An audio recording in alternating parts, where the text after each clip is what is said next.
I'm Bruce Berger, Public Relations Professor at the University of Alabama, a member of the advisors for the Planck Center for Leadership in Public Relations at the university, which is the sponsor, in fact, for this session. And it's my great pleasure this morning to serve as moderator for a distinguished panel of experts. At your conference last year in Philadelphia, the Planck Center sponsored a Legends panel with 4 individuals.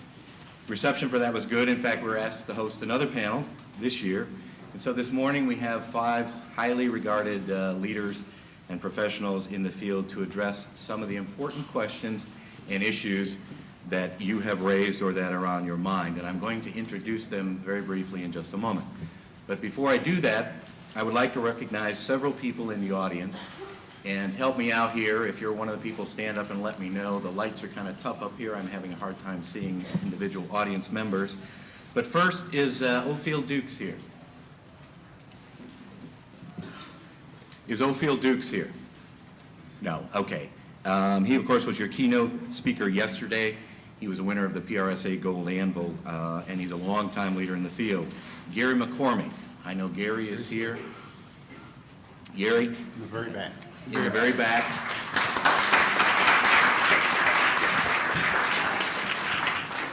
He's PRSA Chair-elect, will be president of PRSA in 2010. He's a winner of the Ferguson Award, and he's a member of the Planck Board of Advisors as well. Jerry Dalton, I know Jerry is here. Retired Brigadier General of the Air Force and 2007 Gold Anvil Award winner. Carla Gower, Dr. Gower. She was just here. She's here, back here. Dr. Gower is a colleague at the University of Alabama, public relations professor, and she's director of the Planck Center. I'd also like to recognize some past and current PRSSA presidents. Cedric Bess, are you here, Cedric? Cedric? Kevin Segi? Kevin? Melissa Sharon is here. Yes. And of course, Brandy Bodner. Brandy. One of the wisest things that we did at the Planck Center a couple of years ago was decide to have the current PRSSA president as a member of the board. And so they join us for our meetings, and they've made really wonderful contributions, so we very much appreciate that. And finally, I want to recognize Betsy Planck. Hooray.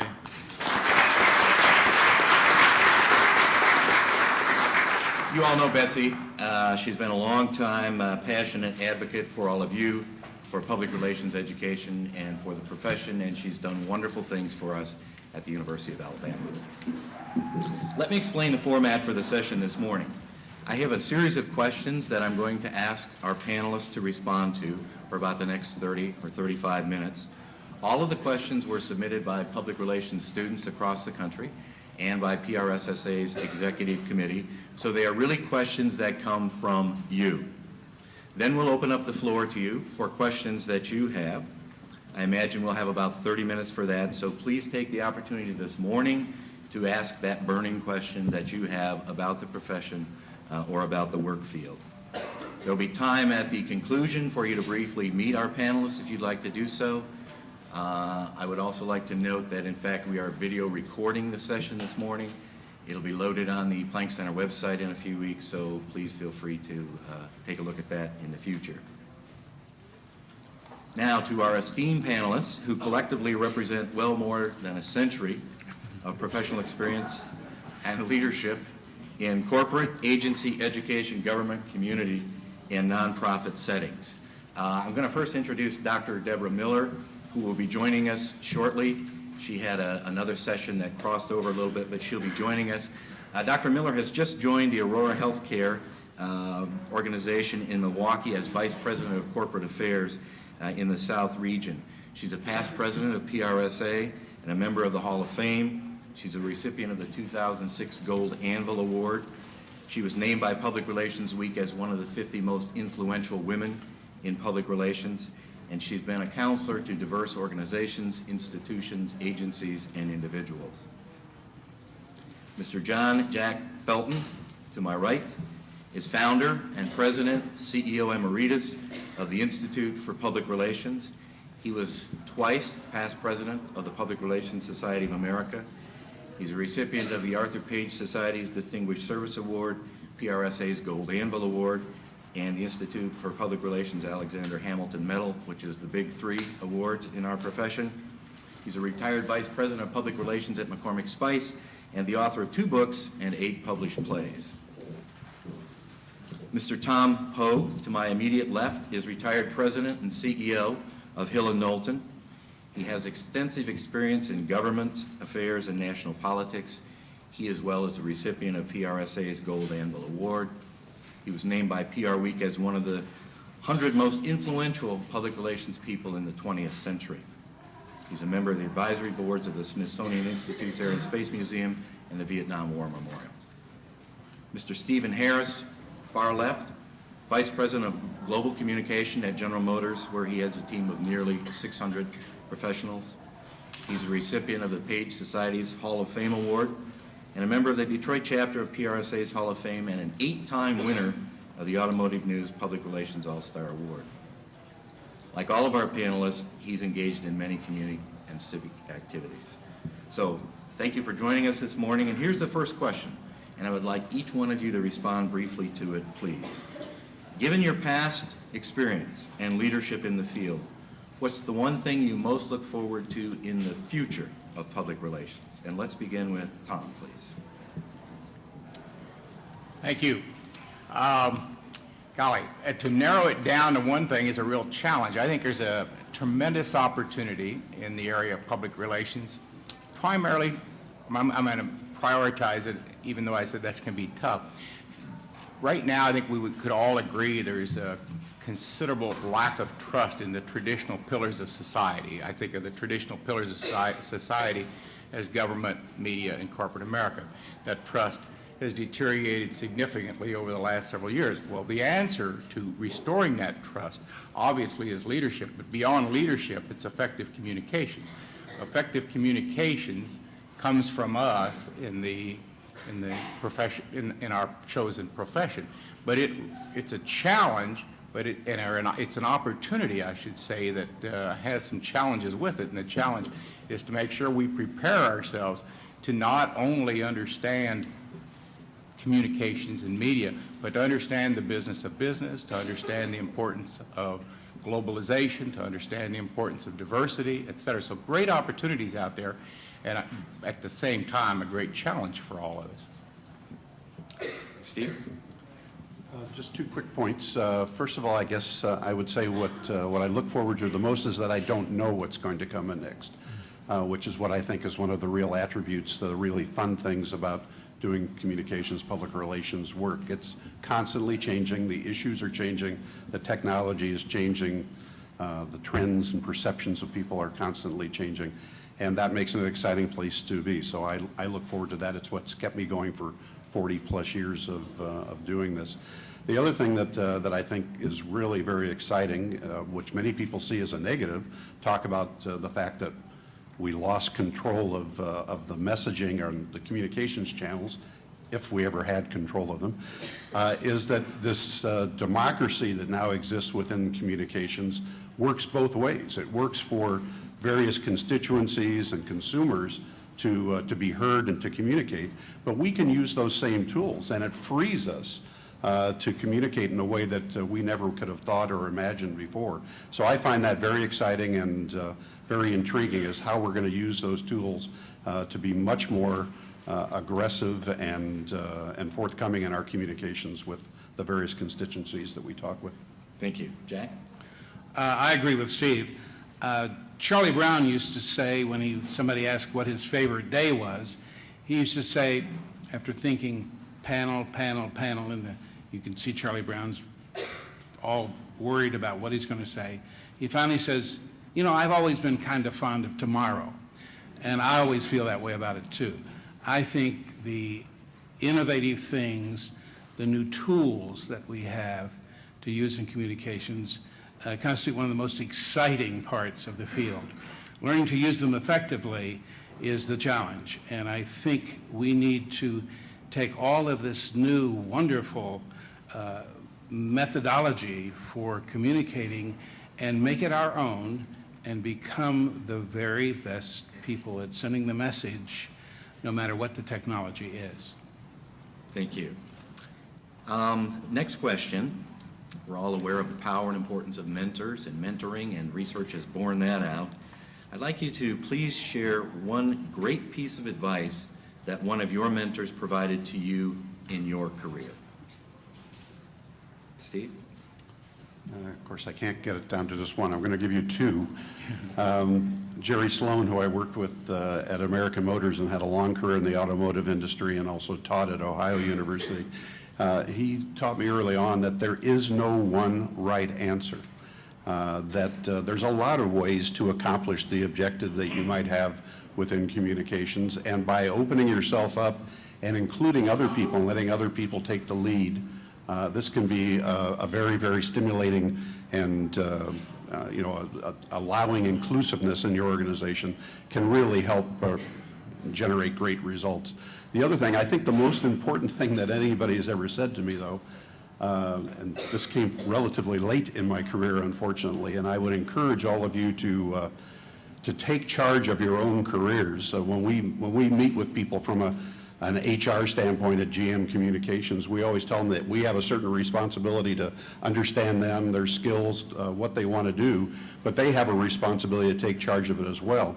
And the advice that I was given, which may sound easier said than done, is to work really hard about what you're doing, where you're doing it, and who you're working with. You should choose those couple of things very carefully. You should be doing something that you really want to be doing in an organization that you really care about with people that you really like working with. If you can come anywhere close to that combination, it makes all the difference in the world as far as the kind of work you do and the fulfillment that you get out of it. Thank you. Tom? I'm going to cheat as well and give you two pieces of advice that came from the same person. Mentor I'm talking about is a gentleman named Bob Gray, who was chairman of Hill & Knowlton for many years. But Bob made two great points to me. One, he said PR professionals, people that really understand the media, there's a lot of them, but he said PR professionals who really understand the business of business are very few. So he said, I encourage you to learn the business of business. It'll add to your ability to counsel clients considerably. I thought that was great advice. The second advice he gave me was live a balanced life. Don't forget you have a family, a community, etc. So I think putting some balance to your life is very important. Thank you. Jack? Arthur Page, one of the first top PR executives for major corporation AT&T, one of the first to sit at the executive table, role model for all of us, used to say, number one, tell the truth. Number two, prove it with your actions. Thank you. Third question, and this is one where we may need a response from the audience to help us answer this question. Great question. How do we bridge the gap between seasoned professionals and social media savvy young professionals? Who would like to tackle that one? I'll take the first shot. At GM and on our staff, we're doing this all the time. We've been building our social media capability primarily with young people for about the last 4 or 5 years. And I think, there are two kinds of people. There are people that are learners, regardless of their age, and adapters of new technology and new types of applications, regardless of where they might be. And there are those who are never going to pick them up, but hopefully they get out of the way. So I say the way to bridge it is to find an organization and individuals that embrace change, whether they embrace it personally or they just allow it and encourage it within their organization. I don't have to be an expert in social media. It helps that I understand some of it and that I dabble in it, but I'm never going to be as good as you are because you've all grown up with it. It's second nature to you. So I just have to have an attitude is that I understand its value, and I understand that there are people a lot better at it than I'm ever going to be, and I give them an opportunity to provide that. And that's a lesson that I see a lot of people make a mistake about it. If I can just diverge for 1 second, you don't have to be able to do everything. You need to understand what you're good at and what you're not good at, and you need to embrace people that are good at things that you're not good at.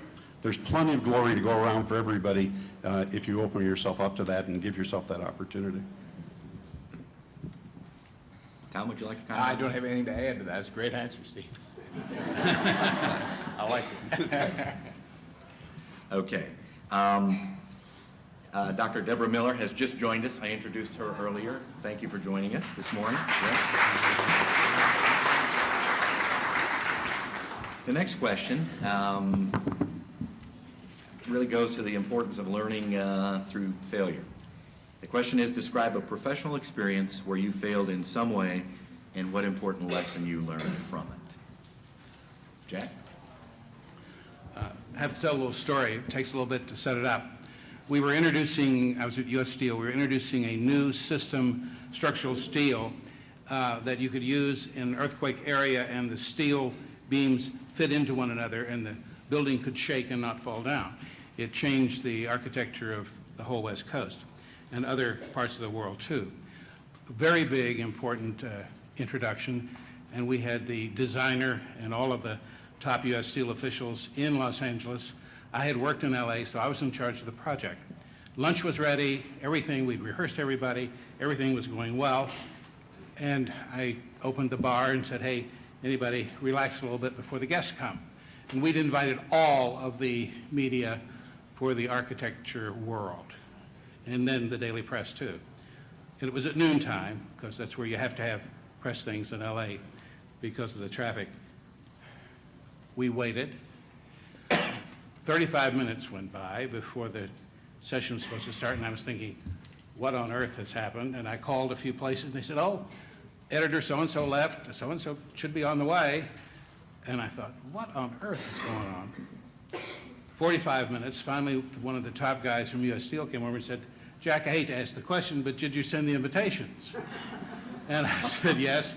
He said, who do we know is coming? I said, well, here are the people that responded, and I've checked some of them, and they're supposedly all en route, and I don't know why they're here.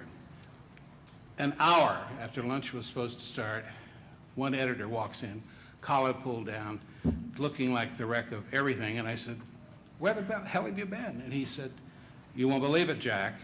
And I said, what? He said, a truckload of turkeys turned over on the Harbor Freeway. Turkeys are flying 6 lanes north and 6 lanes south.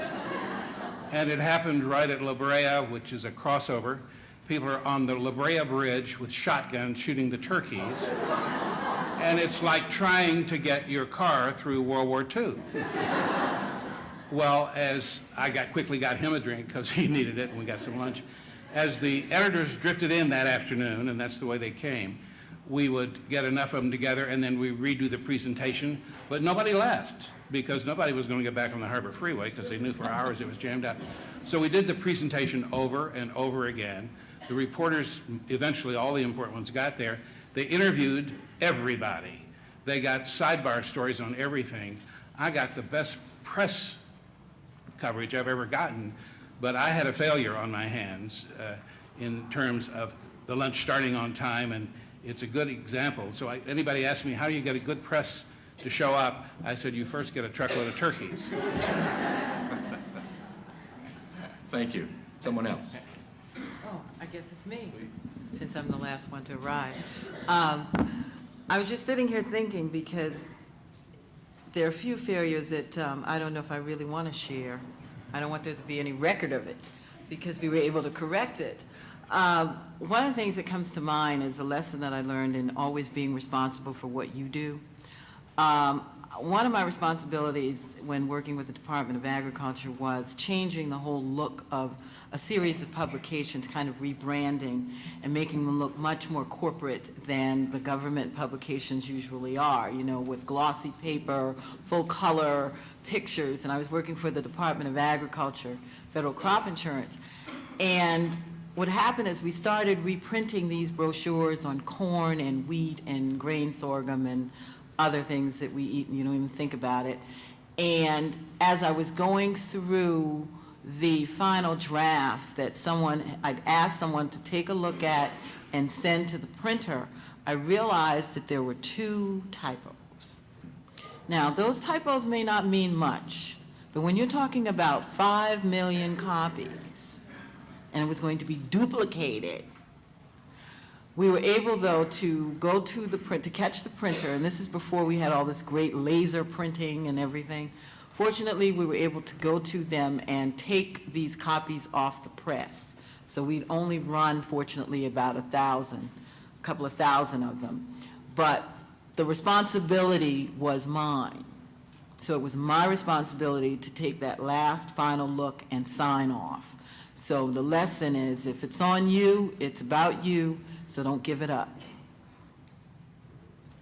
Thank you. Let me shift the focus with another question that's very topical.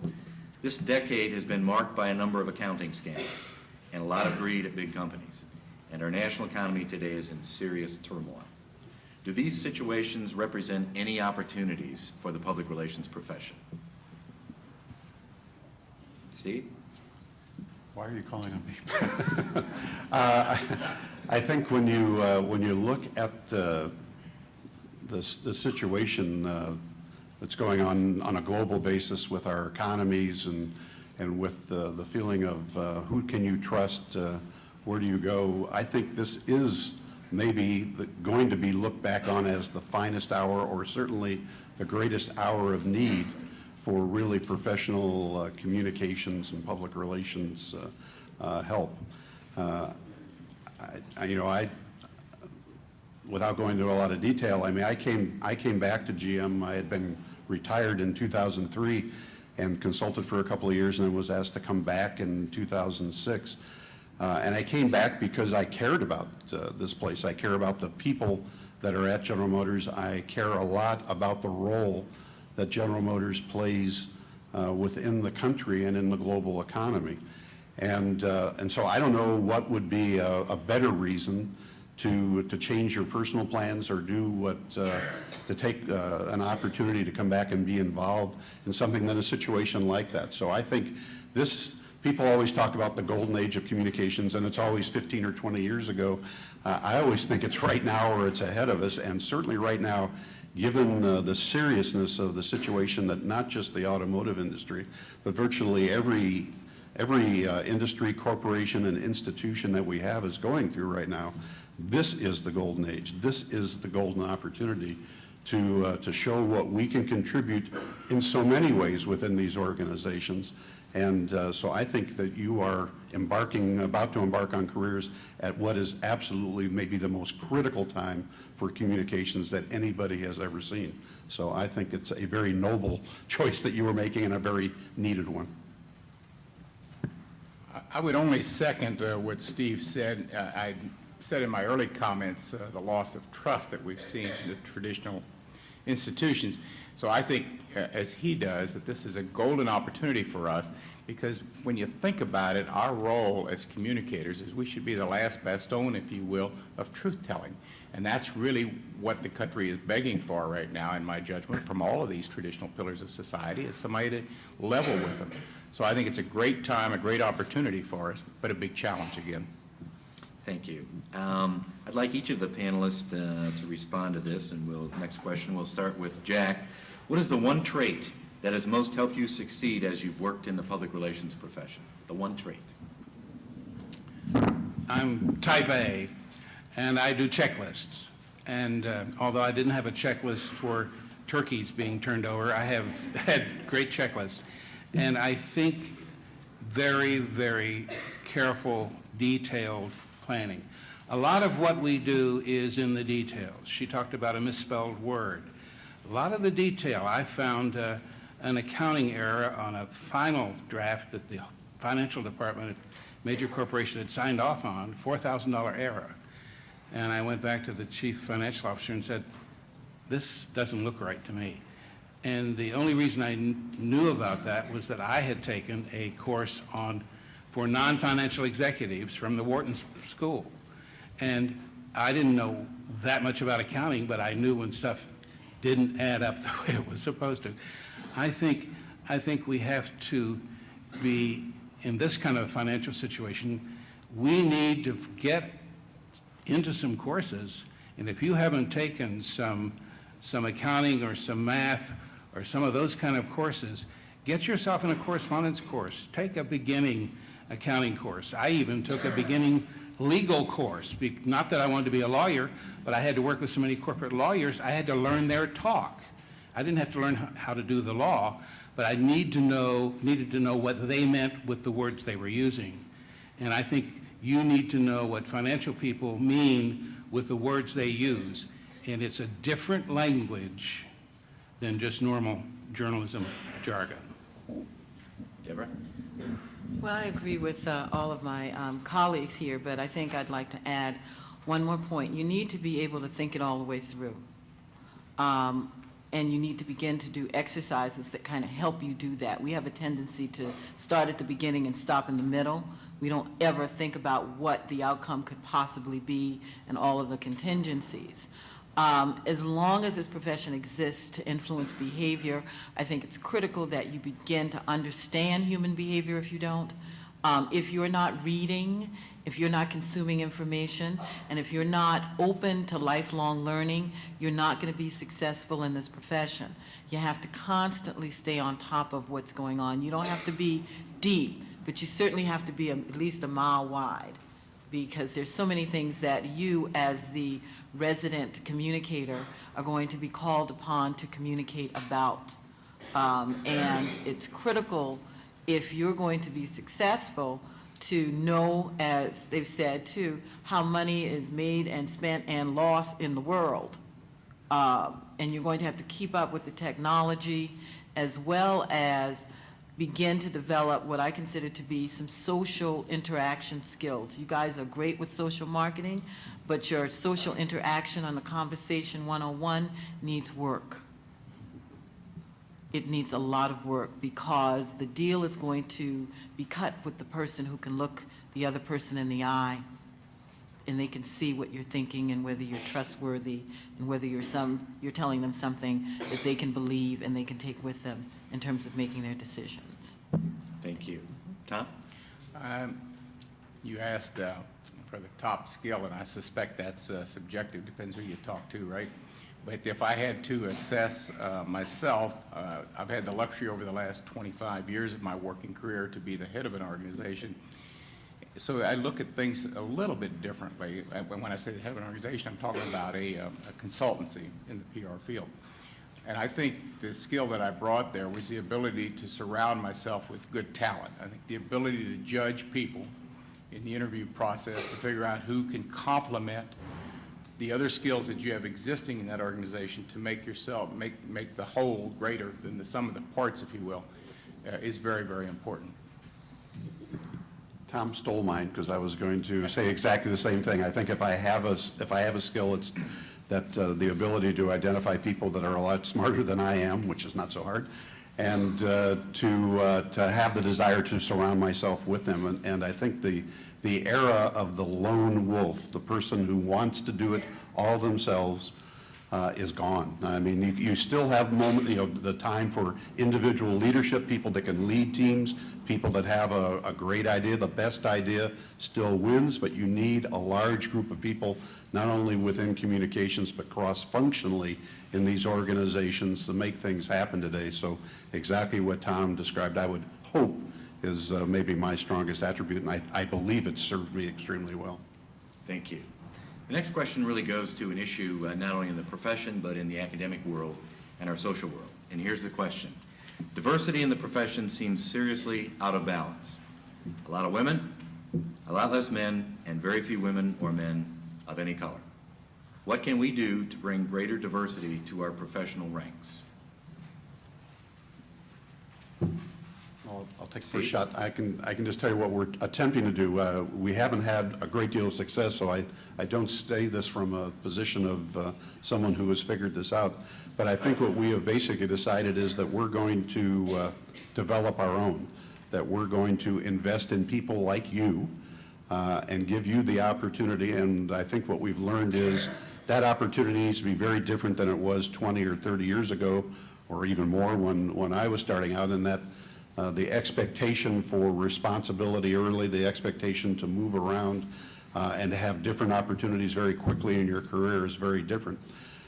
There is a limited number of diverse individuals that are in senior communications positions at other organizations. So the thought of stealing somebody else's is not very productive. So I think the key is to go out and recruit, find people, smart people in communications and other disciplines at universities, bring them in and give them an incredible experience in your organization. Now, I know you're not going to get to hang on to all of them, but hopefully a few of them will work their way through. And just something that you should be aware of that we very much think about for our people.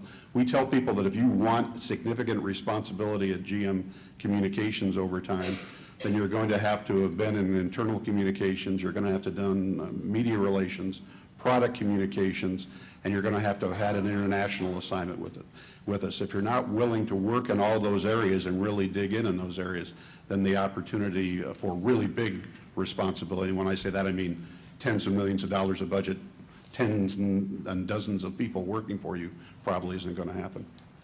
Thank you. Someone else, please? I would just agree with Steve on the solution. I would add to Dr. Berger's list a couple of things on diversity. People with different skill sets it should be a part of our overall communications mix. For example, should we have psychologists as part of our mix of talent that helps solve communications problems? And a lot of others. I think Jack mentioned math, science, et cetera, lawyers, et cetera. So I think that too is a part of the diversity question. And the other part of the diversity question is globalization. More and more of the people that you're either going to be working for or representing in the future are going to be global firms. And to have an understanding of global culture, et cetera, is very, very important. Could I ask you a question? How many of you knew what public relations was in high school? Hands up. How many of you have ever heard of it in high school? I think we need to start recruiting in high school. I think we need to go to high schools that offer good writing programs and find students that are good at writing and good at communication skills of all kinds, speech, theater, science, math. And I think we need to start in the high schools to find the diverse people we need in this profession. I think if we don't start there, we're too late. Bright people get scarfed off right away. The professions, well, I'm going to be a dentist, or those kind of decisions are made much earlier nowadays than they used to be made. And lots of times, children and young people would try to decide, I want to do this or this, that, but they waited till they had about 2 years of college before they decided a major or knew what they wanted. I think we need to go tell people in high school how exciting this profession can be, how you can make a difference in all kinds of ways, social differences, business differences, by being in this profession. And I think we need to go to high schools and begin recruiting there. I agree with my colleagues, but I also happen to think that it is critically important that all of you find jobs immediately, because if you do that, then you have an opportunity, much as those of us who went before you, to open that door and to keep it open.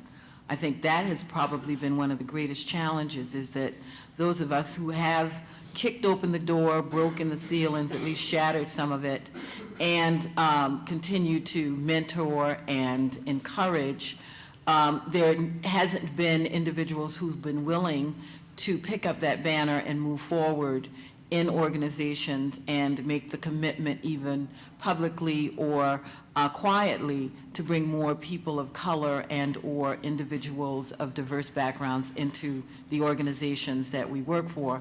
And what is sad about it is that then you run into this gap that occurs when you're starting all over again, having to convince individuals who may not necessarily have had the exposure to people of diverse backgrounds that you need to view that individual as talented, not by the color of their skin or their gender or preference, but by what their capability is in terms of being able to perform this profession with success. So my concern, again, I think I'm going to put a challenge on you, and I'll keep the challenge going as long as I possibly can to keep the doors open so that you have these opportunities, but you have to make that commitment to keep that door open for the next group of folks coming through. Thank you. We're going to do 2 more questions here, and then we'll open the floor for your question. The next question is a very practical one for all of you right now, and that is the question for the panelists: what's your best resume or cover letter tip for an internship or an entry-level job? I'll tell you what I look for first, and that's somebody that's done their homework and has an understanding of what my organization does and what our needs are. And the more that they can relate that, localize that story, if you will, for me, the more interested I am in that individual, because it shows me a certain amount of initiative and understanding that this is not a generic thing. This is my organization, and we're looking for something very specific in our organization. So I'd say make it as personal to that organization as you possibly can when you're describing your attributes, your skills, your experiences. Yeah, I think the importance of creating a point of differentiation is what it's all about. And one of the best ways to create that point of differentiation is exactly what Steve said, is showing an understanding of the firm or the organization that you're attempting to penetrate. Sort of the blanket resume, if you will, that you send to everybody just really doesn't get it done. Well, my tip would be, if you do have that internship, make sure that you look at that internship as on-the-job training. So you need to study and interview and work for everyone in that department so that you can get an understanding of what's actually going on, and not be afraid to put in that extra time even if you're not going to get paid for it. Most folks hire their interns. That's usually your entree into an organization. And if you can get more than one internship, get more than one internship. It pays off in the long run. I would add to what's already been said, tell the truth, and sometimes you get an application from a college student and they have done some significant things on campus, but don't make it sound like the biggest whoopee ever, because we know you didn't change the world completely. You may have changed your campus. So be a little more modest about some of your accomplishments. Put them down, list them correctly, but don't make some of your assignments sound quite as big as you do. The other tip is, the most important part of the resume to me is the cover letter. It needs to be brief. It needs to be addressed to me and my industry, just as you've already heard. It needs not to start out, I am looking for a job. It doesn't need to start with an I anywhere. As a matter of fact, the fewer I's you use in your letter, the better I think of you. It should start out, dear so-and-so, I've always loved General Motors cars, if it's the truth. I've always loved so-and-so, or I admire what your company does in the community. I'd like to be part of the program that you're doing. Or my family has used your products for years, and we love Johnson & Johnson products. And because of the great creed you have for reliability and the creed by which your company operates, I want to work for you. Now that's the way to start the letter. Don't start out, I looking for a job, or I am a graduate of da-da-da. No. Thank you. The last question for this part of our session this morning is a very big, very important question that everyone in the panel, everyone in the profession has wrestled with over the years, continues to wrestle with and think about, and something that you will confront in the work world as well if you don't already.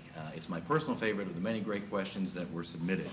And here it is. I'd like each panelist to respond to this. Public relations continues to struggle with its professional image. Please tell us why working in this field is an honorable thing to do. Why public relations, in fact, is an honorable profession. Ladies first. Okay. Well, you know, I think it's honorable because it allows you, first of all, if you're in PRSA, you subscribe to a code of ethics. And I think that's tremendously important because you either stand for something or you fall for anything. It is a profession that if you give it your all and allow yourself the opportunity to be fearless, you can really, really change the world one step at a time by influencing the behavior of one individual at a time. And at the end of the day, if you don't take yourself seriously and you take your work seriously, you can smile and you can sleep at night.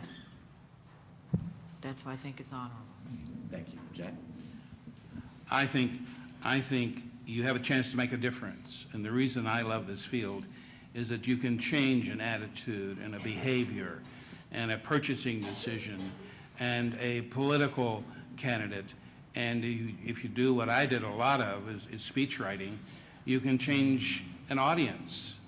And it's that ability to make a difference that's the appeal for me. And if you want to have a lot of enthusiasm about anything in this field, it's the opportunity for you to make a difference in what you do.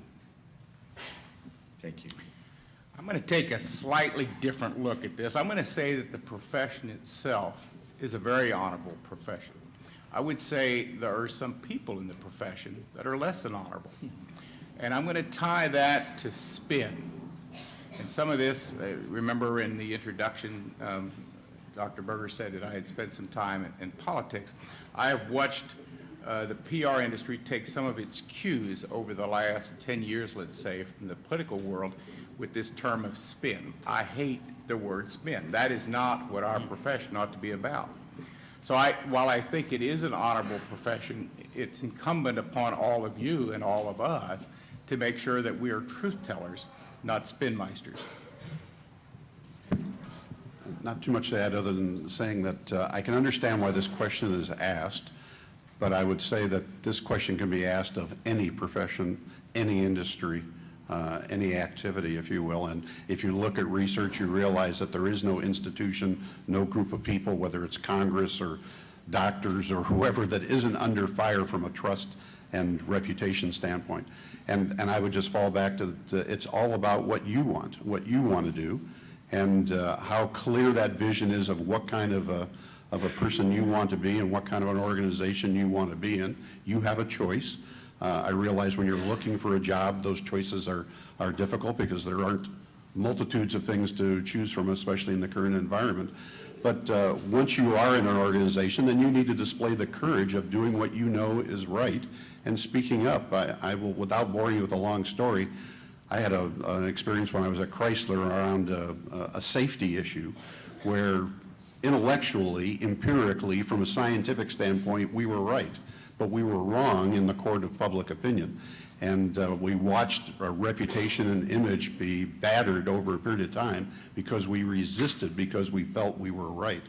I always felt that I didn't fight hard enough because I could see this in the research of where this was really going.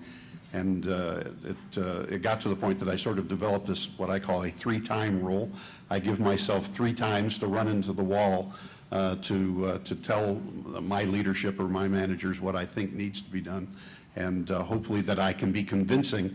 And I always tell them in advance that that's what I'm going to do, that I'll be at you 3 times here to try and convince you. And then if you don't, then you have to get in the boat and row in the best direction you can and do the best you can. But it's up to you to make it an honorable profession, and you have that well within your capability to do.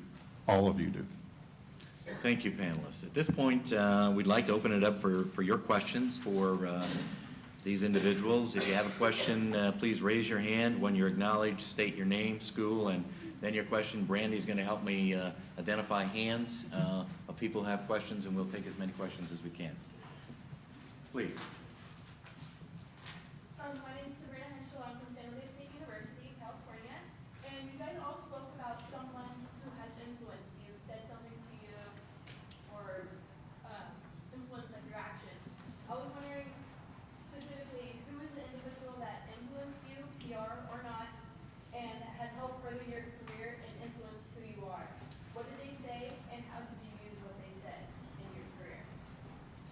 This is a question that follows on an early question really about mentoring, in terms of specific individuals in their lives, who they were and how they've influenced them in terms of their career. I'm going to take a quick shot.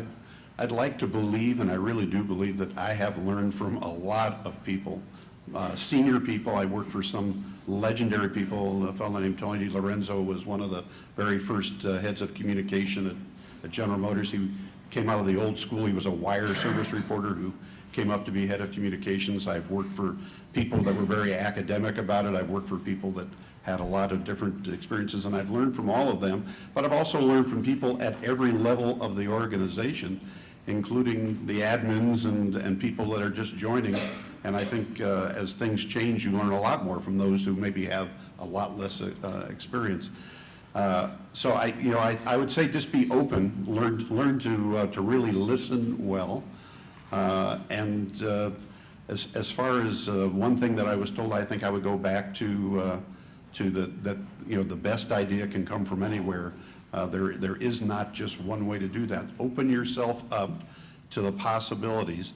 You never really get to know what the best way is, because you only would find that out if you got to test everything that you were going to do. You don't get to do that. You get to pick one thing, and more often than not, those things are successful, and everybody goes away happy saying, that was great, but maybe something else would have been even better. You just don't know that. So, but you have to be open to the fact that a lot of things will work, and a lot of people have really good ideas, and I think that's the best way to go, to be open to all that. Tom? Do you want each person to respond to that? I mentioned Bob Gray a while ago, who had helped me in a professional sense. I'm going to go back, though, about 60 years before that. Well, not quite 60. I had a high school civics teacher, Dominic Kalachi, who was also my football coach. And I was a typical high school kid, I guess. I talked way too much and didn't listen enough. And he sat down and did a little counseling session with me one time, and he said, Tom, he said, I think maybe you could amount to something someday if you learn to listen. And it stuck with me. I think professionally, socially, every way I can think of, listening is a very important attribute. Thank you. Another question, please. Yes, sir. My name is Marcelo Miguel from the University of Florida, and I have two quick questions, actually, for all the panelists. One, what are the three books that have done the most to change your life and impact you? And two, what really separated you from your peers in the workplace and in school when you were growing up? What really made you different and helped you to achieve things that you wanted to achieve? There's a couple of large questions. Yes. The first, thank you. The first one was, which three books have you read that have been most influential in your life? And the second one was, what are the differences that you've experienced in your life, experiences you've had that have been important to you in terms of your professional career? I'll take a stab at the books. Books, okay. Let's do books. The Art of War, definitely. And Notes to Myself on Becoming a Person by Hugh Prather. And most recently, and I say, when I say most recently, it's because I've revisited it in a very different way, and it's the Bible. Having grown up in a Catholic home and in Catholic education, the Bible was, you kind of have dealt with religion in a very different kind of way. But now I'm looking at it from a very literary perspective and just kind of going back into how words are used to influence and so forth and so on, as well as to motivate. But I think those books themselves, I find myself going back to them consciously throughout my career, thinking about how I'm evolving as a person, and every 5, 10 years, I kind of go back and really concentrate to see whether I'm thinking about those same things. And what it has done is it's given me some depth, I think, and it's given me some perspective, and it keeps me going. Jack? The thing I fall in love with is the beauty of the words. And I love Hemingway because he's very precise. He's very careful the way he writes things. And someone asked him about his writing style, why he didn't use more elaborate sentence structure and why his sentences were always so short and rather terse. And he said, I write bare bones. and then I dress them carefully. I think that's a beautiful analogy. I also love Shakespeare, and I'm always amazed at how much our English language is influenced by the Shakespearean phrases. And there's a very funny thing, I don't have it with me, I wish I did, that you can read and it becomes almost a story. And it's all of the cliches we use in our English language that come from Shakespeare. So his influence was terrific. And then I had an ancestor, a bishop in Ely, who was one of the translators of the King James Version of the Bible. And I love it from the poetic standpoint. It's such beautiful language, particularly the poetry-like sections in the King James Version. So I love the words and fall in love with them, and that's my favorite reading. Thank you. First of all, two great questions. Probably my favorite reading is Plato's Republic. Now, why do I say that? I say that because the philosophy that comes out of the Republic helps you establish what your personal set of values are. And that comes to your second question. Your second question was, what attribute do you think you had that allowed you to be successful? And I would say that throughout my career, I was able to lead through a specific set of values. And when you have a specific set of values, it makes decision-making much easier, okay? If you have a floating sense of values, life can get pretty complicated. And I don't know how you develop your own real personal set of values without having studied some of the philosophers, and Plato's Republic happens to be one of the great ones. Now on a little bit of a smaller scale, but somewhat akin to Jack, second favorite book is probably Hemingway's A Movable Feast. And the reason I enjoyed it so much is it talked about the importance of enjoying every day of your life. Hemingway, some of you have probably read it, but Hemingway and young artists were in Paris back in the 30s, and anytime one of them finally got a little bit of a job and had money, the rest of them ate and drank. So they learned to live and enjoy each day, and I think that's really important, okay? And the third book, and this is really a far away from anything we're discussing, was the book Lonesome Dove, because I enjoy great Westerns. Just real quickly, I will admit I'm not a great book reader, so I probably should be thrown off the Legends panel here, because I haven't read most of these, not least since college. I would say in our profession, the book that probably impacted me the most in the last couple of years was called Made to Stick. Mary Hannity is standing in the back of the room and knows that I provided this to all of our GM people. This was written by a couple of brothers, the Heath brothers, and it talks about, gets at how to make messages memorable. I thought it was a simple book, but a really compelling message that we need to be reminded about, that that's basically what we are storytellers, and that the more effective we could be at doing that, the better off we'll be. And beyond that, I have a strong desire to understand what you're doing, what other communications PR professionals are doing, because I always feel like there's something I can take away. So I'm a voracious reader of blogs and magazines and newsletters and those sorts of things about what it is that we do. Mr. Harris had touched earlier on the 3 times into a wall thing. So I was wondering, what are some of your best strategies for influencing management to see things your way? And what do you do if they don't listen to you? The question is, what are the best strategies that the panelists have used to influence management, and what do you do when things don't go your way? The longer I've worked, the more I realize how much things are based on relationships, and having and understanding the relationship that you have with a senior manager is critical. I mean, there are some that have a style that are very open to what you're thinking. There are others that are not, and you have to understand what they respond to and they don't. I would also say that I've been blessed to work with people that I've been able to have a good working relationship, but if I didn't, I would have hoped that I would have the common sense and the courage to move on. But the one thing I think that you really need to understand about working with the most senior leadership in an organization is their time is really under a lot of demand, and they're being bombarded with people that have things that they want to bring to their attention and things that they want to advise on. So having an understanding of when it goes, not wasting their time, building your own personal credibility with them, that when you ring the alarm bell, it's worthwhile to listen to you. I think is very important, because there's not a lot of time for just shooting the breeze with these guys. They definitely have a lot on their plates, especially these days. So I'd say using good judgment as to when you really raise an issue to that level and ask for their help or their involvement in it. Another respondent, please. I had the opportunity at McCormick to make my budget presentation before my comrades in the executive committee, and they used to I think, enjoy it, but I always made it visual and did something very, hoped, memorable that they could take away. For it's part of that make the message stick.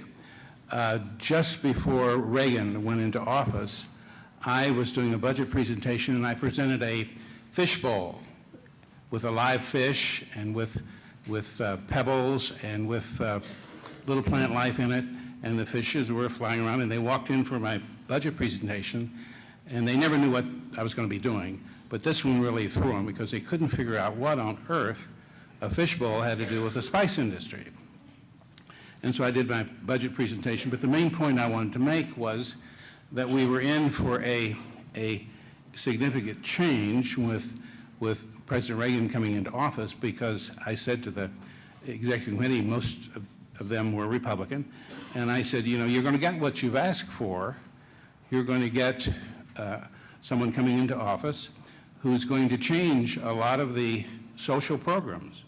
He's going to cut back on a lot of the social programs, and that's a problem for us. And they were looking at me, what are we talking about?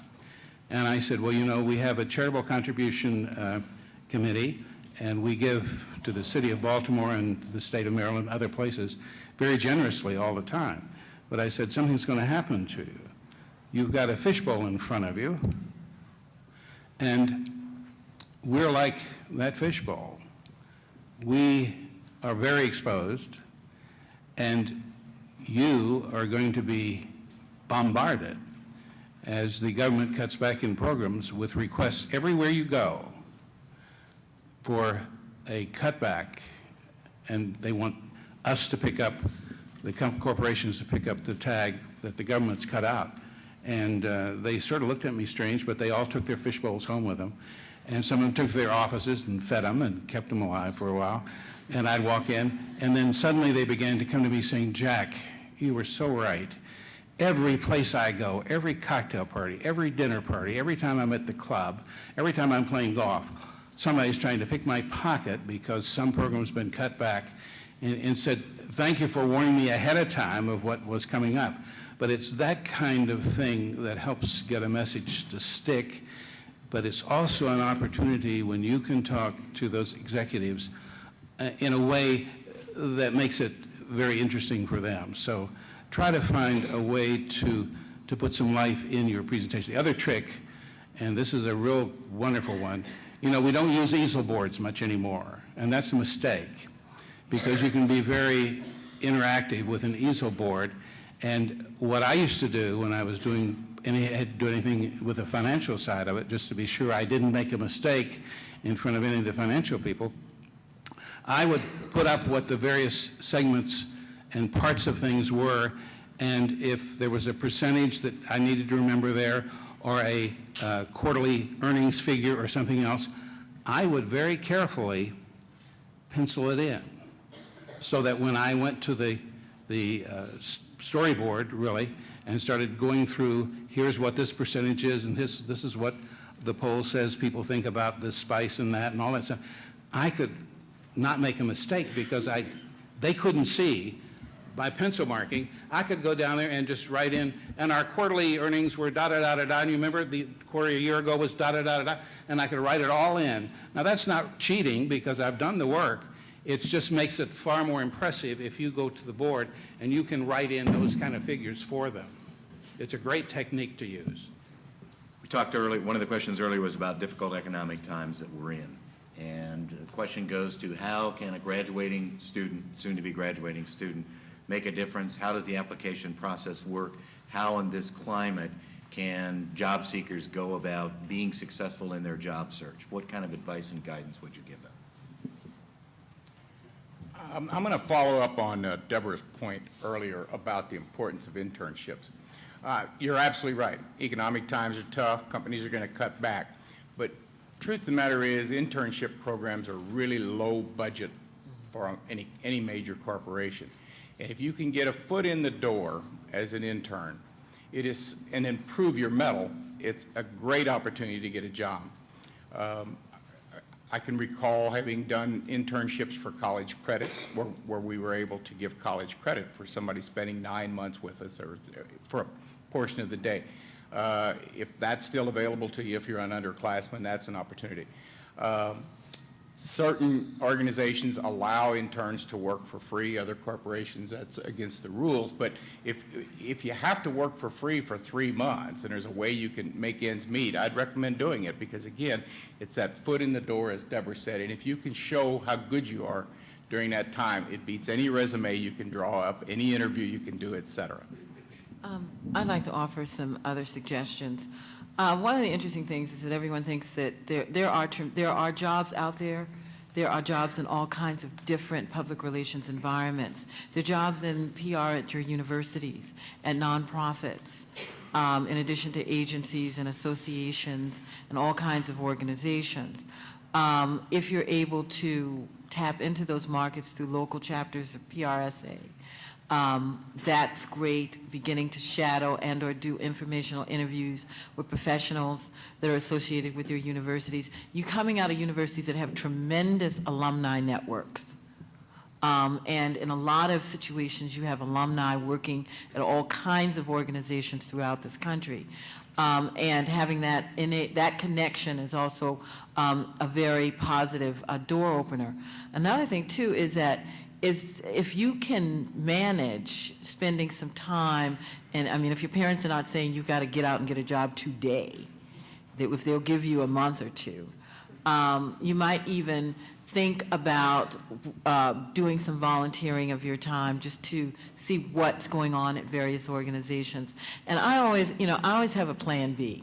That has always been my thing. Another place that no one wants to think about is the government. There are huge numbers of people that are retiring from the federal government and all kinds of agencies, and the public affairs area and public information area, along with military and what have you, is a huge area that is looking to recruit entry-level first-time job seekers. There's a program called the Partnership for a Free America, where they're specifically trying to recruit young graduates to come in at GS 9, 7, 9, and 11, where you're looking at $50,000, $60,000, $70,000 a year and benefits in all kinds of places across the United States. So don't just get locked into one place where you're looking for a job. You need to broaden your scope, get on that internet, and make it work for you. Thank you. One last question, please. Go ahead, Brandy. I'm Saida Breen from the University of North Carolina at Charlotte. For me, I have three beliefs. Diversity and globalization go hand in hand. Language, to understand a culture, you need to know more than a language. And I just wanted to know if your organizations have any initiatives that address these topics, or if you have a model of an organization that we can maybe study regarding these two issues. And the issues were globalization and diversity. Globalization and diversity go hand in hand, and language is just the starting point of understanding. Okay, language and culture, second part of that. Models, programs in place, I don't know. guidelines that you would suggest. I don't know that I would call it a model, but certainly we are blessed because we have been an international company for most of the 100 years that General Motors has existed, maybe only truly global in the last 10 or 12, but going back to the 20s, we were building cars and owned car making companies all around the globe. We have the benefit of having PR people and communications people all over the globe. And while it's costly to move people around, but we do a fair amount of that where we bring people from Asia, from our Asia Pacific region or Europe or Latin America or the U.S., and we send them all over the world number one, to bring the skills and the experiences that they have from their past assignments in their home countries or home regions, but also to learn exactly what you're talking about, what it's like to be in a different culture with a different set of priorities and a different set of attitudes about things, and to absorb what they can from that, and then to bring that back with them after 3 to 5 years or so, and then be able to utilize that better as far as what we do as a total global communication staff. And so much more of what we do today is truly global. I mean, there's still a lot of regional and local activities, but more and more we have to have a global mindset, because things play around, and the news cycle is, well under 24 hours globally today, and you have to be able to react and understand how things play out around the world. One other respondent? Closing?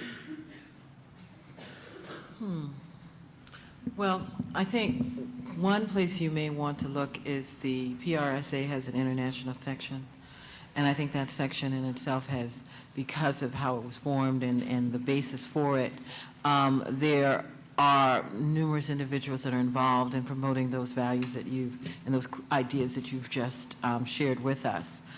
So I think that is a start. Other than that, I think there are numbers of organizations that are global in what they do and continue to, for example, with Aurora Healthcare, who I'm working with now, clearly we understand the importance of the diversity of being able to provide healthcare services to audiences that not only, where English is not their primary language. So I think if you look at those kinds of things, but clearly the international section here in PRSA is a great start. Thank you. Let me say by way of closing this morning that in some of the questions and responses, you heard a lot about the chance to make a difference, the kind of difference you could have in clients that you're working with, organizations you're working with, relationships with other individuals. I would submit that in the years ahead, you will make a difference. Making a difference is not really the question. The question is what kind of a difference you will make. Because as you go forth, you and your colleagues, whatever the profession is in 30 years from now will be what you have done in those 30 years. All of us here have great confidence and belief in what you can do, and we encourage you to get out and do great things and to do always the right things. I want to thank you for joining us this morning and for your wonderful questions and participation. Please join me in thanking our panelists.